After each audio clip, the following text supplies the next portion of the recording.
History is a battlefield of ideas, where the past is constantly reinterpreted, debated, and sometimes even weaponized to serve the needs of the present. Every era brings its own perspective, and nowhere is this more evident than in the study of the Crusades. Few events in world history have sparked as much controversy, fascination, and debate as the Crusades. These epic campaigns, waged between the 11th and 13th centuries, have been alternately celebrated as heroic quests and condemned as brutal invasions. The truth, as always, is far more complex. For centuries, the story of the Crusades has been shaped by myth, legend, and the shifting agendas of those who retell it. From medieval chroniclers to modern filmmakers, each generation has cast the Crusaders and their adversaries in new roles, sometimes as saints, sometimes as villains. These layers of interpretation can obscure the real motivations, fears, and hopes of the people who lived through these tumultuous times. Enter historian Thomas F. Madden, a leading expert on medieval history, who cuts through the noise and confusion. By returning to the primary sources, the letters, chronicles, and eyewitness accounts of the era, Madden seeks to reveal the Crusades as they were understood by those who experienced them firsthand. His meticulous research brings us closer to the voices of the past, allowing us to hear the hopes, fears, and convictions of both Crusaders and their opponents. In his acclaimed book, The Concise History of the Crusades, Madden invites us to set aside our modern assumptions and step into the shoes of medieval men and women. He challenges us to see the world as they did, a world shaped by faith, honor, and the ever-present threat of war. Through his clear and engaging prose, Madden makes the distant past feel immediate and relevant, showing how the Crusades continue to shape our world today. Madden's storytelling is both accessible and deeply informed, making even the most complex debates understandable for readers of all backgrounds. He guides us through the tangled web of political intrigue, religious fervor, and cultural upheaval that defined the era. By exploring the motivations of popes, kings, knights, and commoners, Madden paints a vivid picture of a world in turmoil where every decision could mean the difference between salvation and damnation. Ultimately, Madden's work reminds us that to truly understand history, we must judge it on its own terms, not by the standards of our own time, but by those of the people who lived it.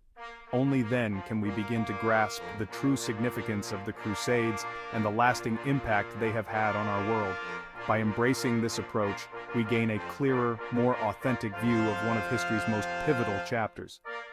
The Crusades were not just battles for land or power, they were struggles over meaning, identity, and faith.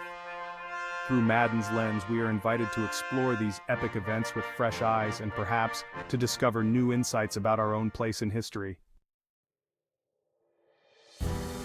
To truly understand why thousands of men and women left everything behind to march east, we must immerse ourselves in the world of the 11th century, a time when faith was not just a private belief, but the very foundation of society.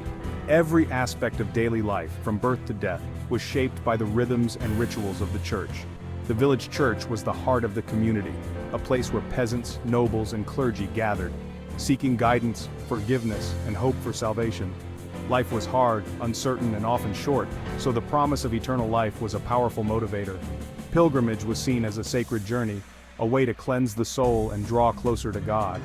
For many, traveling to holy sites was the ultimate act of devotion.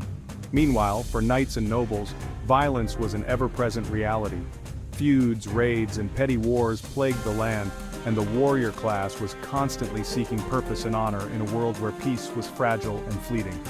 The church, alarmed by the endless bloodshed among Christian lords, sought a way to redirect this aggression. Church leaders began to preach the idea of a holy war, a cause that would unite the warring factions and channel their martial energy into a mission blessed by God. This was a radical new vision. Violence, if done for the right reasons, could become a path to salvation. The immediate spark came from the east. The once mighty Byzantine Empire, guardians of Christian lands, was under siege by the Seljuk Turks. Facing defeat, the Byzantine emperor sent desperate pleas for help to the west, hoping to rally fellow Christians to his cause. Pope Urban II saw an opportunity to unite Christendom under a single, glorious purpose. At the Council of Clermont in 1095, he called for an armed pilgrimage, not just to defend the Byzantine Empire, but to liberate Jerusalem itself, the holiest city in Christendom, from Muslim rule. His words electrified the crowd, igniting a movement that would change history. To make the call irresistible, the Pope offered a reward unlike any other: complete forgiveness of all sins for those who took up the cross. For people burdened by guilt and longing for redemption, this was a promise of spiritual rebirth. In a society where faith and warfare were deeply intertwined, this was an offer too powerful to refuse. The call to crusade swept across Europe, inspiring thousands to leave their homes and march east, convinced they were fighting for God, salvation, and eternal glory. The response to Pope Urban's call was overwhelming. Not just knights, but thousands of commoners joined the People's Crusade, only to be crushed in Anatolia. The main armies, led by powerful nobles, pressed on, enduring brutal hardship and mistrust with their Byzantine allies. Victories at Dorylaeum and the grueling siege of Antioch kept hope alive. Against all odds, the Crusaders reached Jerusalem in 1099. After a 5-week siege, they breached the city's walls. The capture was followed by a horrific massacre, a legacy of brutality that would echo for centuries. After victory, the Crusaders established 4 states, with Jerusalem at the center. Western rulers became a minority among local Christians, Muslims, and Jews, adapting to new customs and threats. Military orders like the Knights Templar emerged to defend these fragile states. When Edessa fell in 1144, shockwaves hit Europe. The Second Crusade, led by kings, ended in disaster. Poor coordination and failed sieges left the Crusader kingdoms more vulnerable than ever. The disastrous failure of the Second Crusade left the Christian states in the Holy Land vulnerable and demoralized, creating the perfect opportunity for a new leader to rise. Into this power vacuum stepped Saladin, a brilliant and charismatic Muslim general whose name would become legendary throughout both the Islamic world and Christendom. Saladin skillfully united the fractured territories of Egypt and Syria under his rule, forging a powerful Muslim alliance that would challenge the very existence of the Crusader kingdoms. In 1187, Saladin's forces decisively defeated the Crusaders at the Battle of Hattin, a catastrophic loss for the Christians. This victory allowed Saladin to reclaim Jerusalem, a city that had been under Christian control for nearly a century, sending shockwaves across Europe. The fall of Jerusalem sparked the Third Crusade, which saw the arrival of some of Europe's most legendary monarchs: Richard the Lionheart of England, Philip II of France, and the German Emperor Frederick Barbarossa. Their armies marched with the hope of restoring Christian rule in the Holy Land. Despite Richard's military brilliance and a series of hard-fought victories along the coast, the Crusaders were unable to retake Jerusalem itself. The city's formidable defenses and Saladin's determination kept it firmly in Muslim hands. Ultimately, a truce was negotiated between Richard and Saladin.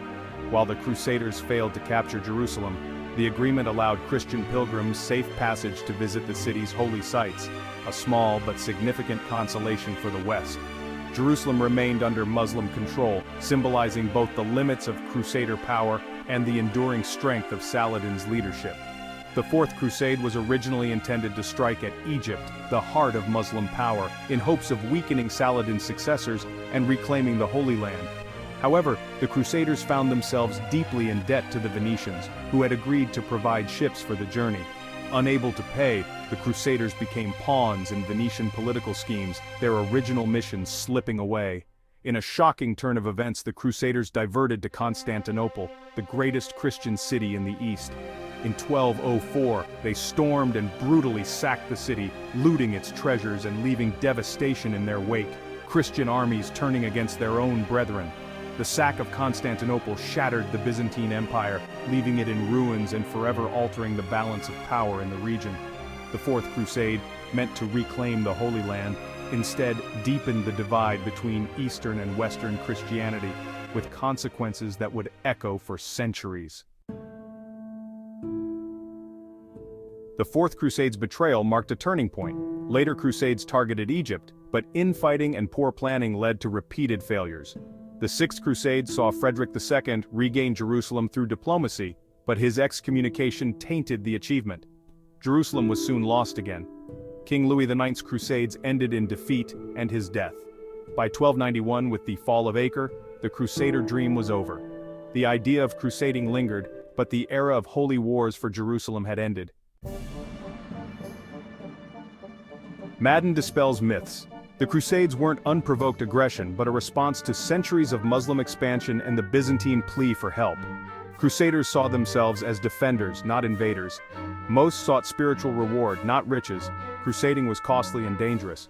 Medieval Europe was fractured, with shifting alliances. The Crusades weren't a simple East versus West conflict. Unlike jihad, crusading was seen as defensive, not about forced conversion. Understanding these nuances is key to seeing the Crusades through medieval eyes, not modern misconceptions. Lines 9. The Crusades reshaped every society they touched. The Byzantine Empire never recovered from the Fourth Crusade, paving the way for Ottoman conquest. In the Muslim world, the Crusades were minor until modern times when they became symbols of Western aggression. For Europe, the Crusades spurred trade, learning, and a sense of shared identity. Madden's work reminds us, history is complex. By listening to the past, we see the Crusaders as people of their time. Flawed, devout, and driven by beliefs we must strive to understand.